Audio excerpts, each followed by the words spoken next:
This is the Guy Gordon Show on News Talk 760 WJR. Well, they say you don't get a second chance to make a good first impression, but actually that's not true. I think tonight offers that kind of opportunity to Tudor Dixon, who has struggled to get enough money to put ads on the air, and as a result, she's been basically defined by attack ads, and attack ads that narrowly defined her on just one issue, and that is abortion.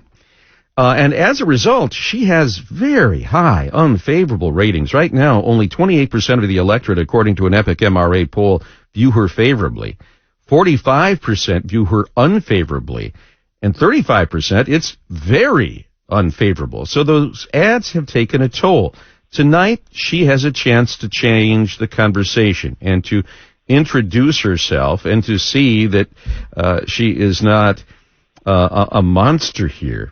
And so let's see whether or not she can rise to that occasion. You can listen to it live here on News Talk 760 WJR beginning at 7 p.m. They are not carrying it on broadcast television. It is streaming in various places, but you can find it here live on News Talk 760.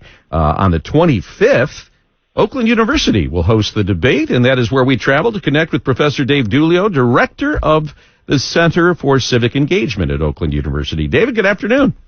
Good afternoon, Guy. Thanks for having me. Before we get to what's going to happen at this debate tonight, I got to ask you about this inflation report. Just how damaging is that for Joe Biden and Democrats, knowing that it's really their last hope at kind of changing the economic narrative?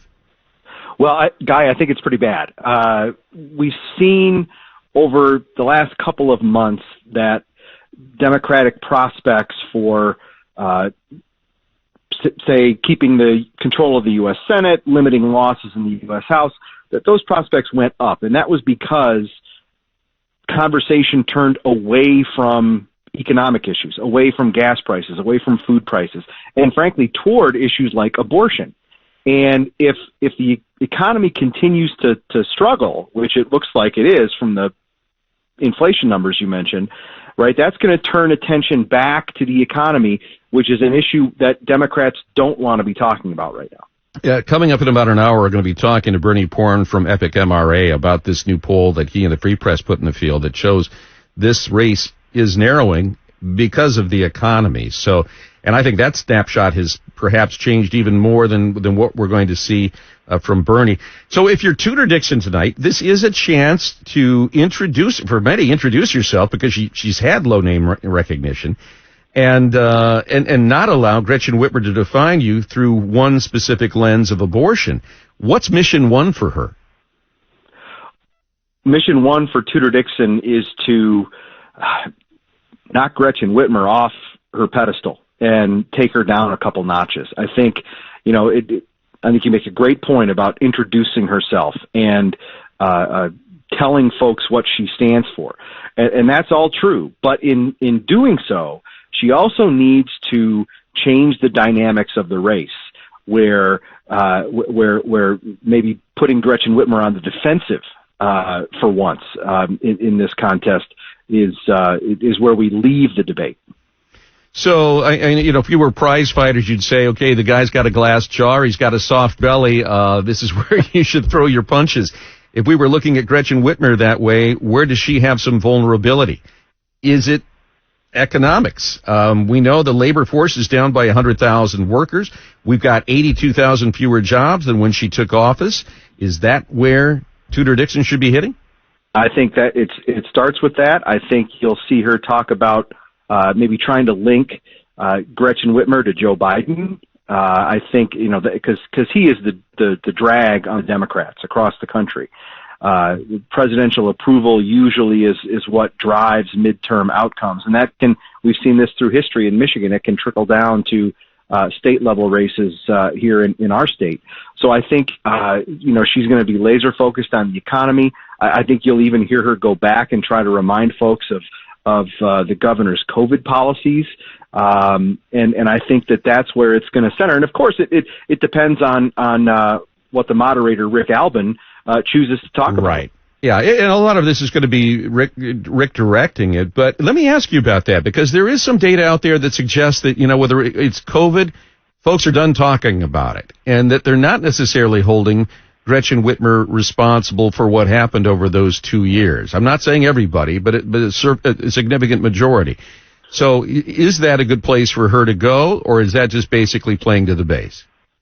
I think it's mainly playing to the base, which is not something that we should take for granted here. I think Tudor Dixon has an opportunity to try and energize her base as well as reach out to those persuadable voters, maybe those independent voters who frankly are done with COVID, done talking about it, and they want to move on. And what they want to hear from Tudor Dixon is less about the past and maybe what Governor Whitmer did wrong, but looking forward and hey, how are you going to make my life better? How are you going to improve Michigan for the next 4 years? You know, it was interesting. We remember back to the debates 4 years ago, and Gretchen Whitmer was all about the roads. We never did get the comprehensive roads fix, partially because GOP lawmakers weren't signing up for it. Is she still vulnerable about not delivering on that, or do you think that most voters see the orange barrels out there, and while we hate them and the slowdowns that accompany them, that we give her credit for that? Well, I think most folks would give her a pass. And I wonder if Bernie has polled on this, but I think most folks would give her a pass because of COVID, right? I mean, that really did interrupt everything. And you know, not to say that there were a ton of plans that were on the table that got shelved, but I think, you know, that given how that threw everything into a tizzy, that maybe she does get a bit of credit for doing what she can, or what has been maybe a busy past construction season this past year. We know that Governor Whitmer will try to portray her as someone that wants to put doctors who perform abortions in prison, someone that will not give an exception to, for instance, a child that is the victim of rape or incest. What should Tudor Dixon's response be to that? Can she really pivot on that? And does she dare say that governors don't have that much to say about abortion when I think most voters think otherwise? Well, I think both of those strategies are risky, right? And you know, you've mentioned the ads that have defined Tudor Dixon on that issue, and I think they're powerful because they use Mrs. Dixon's own words, right? They've got her talking and saying those exact things. So I think it's risky to do that, to try and either deflect or pass it off as an unimportant issue.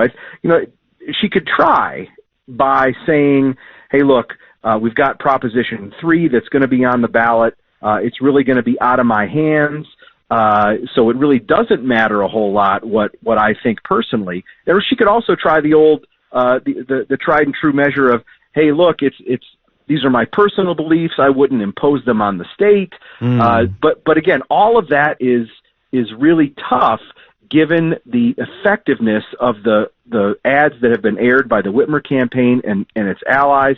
And you just wonder, is it too little too late now for Tudor Dixon? Well, you know, I guess if you look at the one poll, it's got her within 6 points. I know there's some questions about that one. Bernie's got her within 11 points, and it's shifting. You know, is there also some ground to be made up on COVID nursing homes, on learning loss, things that were the consequence of Governor Whitmer being more aggressive than most? I've only got 20 seconds for you.